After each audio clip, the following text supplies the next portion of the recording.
మెదక్ జిల్లా కలెక్టర్ ప్రతిమ సింగ్ రైతులు ఎక్కువ ఆదాయం వచ్చే ప్రత్యామ్నాయ పంటలపై దృష్టి సారించాలన్నారు. భూసార పరీక్షల ప్రాముఖ్యతపై రైతులను అడిగి తెలుసుకుని శాస్త్రీయ పద్ధతులను అనుసరించాలన్నారు. ప్రజాపాలన ప్రగతి ప్రణాళిక కార్యక్రమంలో భాగంగా నిర్వహిస్తున్న రైతు వారోత్సవాలు జిల్లాలోని పలు రైతు వేదికల్లో కొనసాగుతున్నాయి. సోమవారం కౌడిపల్లి రైతు వేదికలో జరిగిన కార్యక్రమంలో మెదక్ జిల్లా కలెక్టర్ ప్రతిమ సింగ్ పాల్గొన్నారు. ఈ సందర్భంగా కలెక్టర్ ప్రతిమ సింగ్ మాట్లాడుతూ కూరగాయలు, పూల మొక్కలు వంటి ప్రత్యామ్నాయ పంటల సాగుతో రైతులు అధిక ఆదాయం పొందవచ్చన్నారు. కౌడిపల్లి, చేగుంట, తూప్రాన్ ప్రాంతాల్లో ఇప్పటికీ కొందరు రైతులు ఈ దిశగా సాగు చేస్తున్నారన్నారు. మెదక్ జిల్లా హైదరాబాద్ కు సమీపంలో ఉండడంతో మార్కెటింగ్ సౌకర్యాలు సులభంగా లభిస్తాయన్నారు. రాష్ట్ర వ్యాప్తంగా నిర్వహిస్తున్న రైతు వారోత్సవాలు 2026 కార్యక్రమాన్ని మే 4 నుంచి మే 9 వరకు అన్ని మండలాల్లో గ్రామ పంచాయతీలు, రైతు వేదికలు క్లస్టర్ స్థాయిలో ప్రతిష్టాత్మకంగా నిర్వహిస్తున్నట్లు తెలిపారు. ప్రస్తుత పరిస్థితుల్లో మారుతున్న వాతావరణం, పెరుగుతున్న ఉత్పత్తి వ్యయాలు, మార్కెటింగ్ పరిస్థితులను దృష్టిలో ఉంచుకుని రైతులు శాస్త్రీయ వ్యవసాయ పద్ధతులను అవలంబించడం అత్యవసరమన్నారు.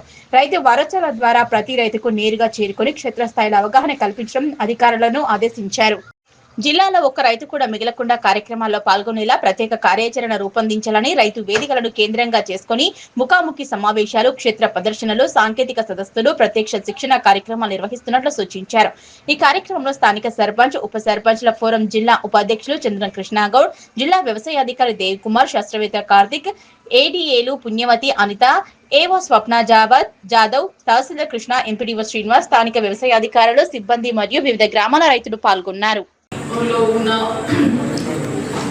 న్యూట్రియంట్స్ గురించి మనం మాట్లాడుతున్నాము. ప్లస్ ఫర్టిలైజర్ కానీ యూరియా గురించి ఉపయోగించి ఎలా చేయాలి, మీరు సాయిల్ హెల్త్ కార్డ్ తీసుకొని దీన్ని ఎలా వాడుకోవచ్చు. ప్లస్ ఇప్పుడు మీరు యూరియా గురించి చూపించారు, తర్వాత కూడా మీకు నానో యూరియా గురించి చెప్తారు.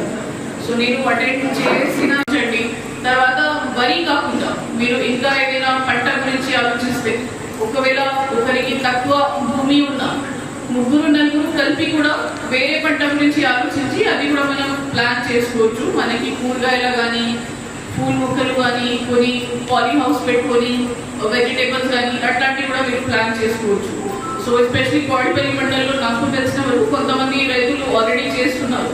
ధర్మసాగర్ కానీ ఇతర జీపీస్లో లాస్ట్ టైం నేను విజిట్ చేశాను. సో సిమిలర్గా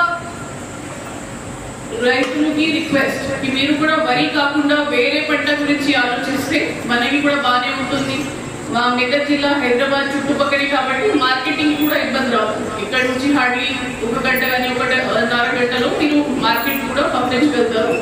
తూప్రాన్ చేగుంట సైడ్ లో కూడా చాలా మంది ఇది చేస్తున్నారు. సో ఇంతకుముందు మా డిఏ గారు కూడా మీ గురించి ఆలోచించి విజిట్ కూడా అరేంజ్ చేశారు. సిద్దిపేటకి కానీ వేరే మండలాలకి ఎక్కడైనా చేస్తున్నారు. సో దట్ మీరు సొంతగా విజిట్ చేసి మాట్లాడి తెలుసుకొని ఏ రకంగా మనం చేయవచ్చు, ఏమేమి దాంట్లో రిస్క్ ఉన్నాయి, ఎలా మనం జాగ్రత్త వహించాలి. కానీ వరి కంటే ఎక్కువ మీకు ఆదాయం రావడానికి అవకాశం ఉంది కాబట్టి ఆలోచించండి. దీన్ని బీసీ కండక్ట్ చేస్తున్నారు వరికి కాబట్టి వెళ్ళాల్సిన ఉంటుంది.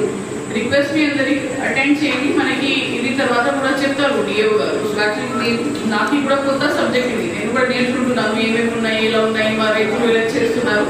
అది ఈ ఏరియాకి ఐడియా లేదు అంతగా, మా ఏరియాకి నాకు ఐడియా ఉంది ఎలా చేస్తున్నారు. నా తాత వాళ్ళు కూడా చేసిన వాళ్ళు పడటం మొత్తం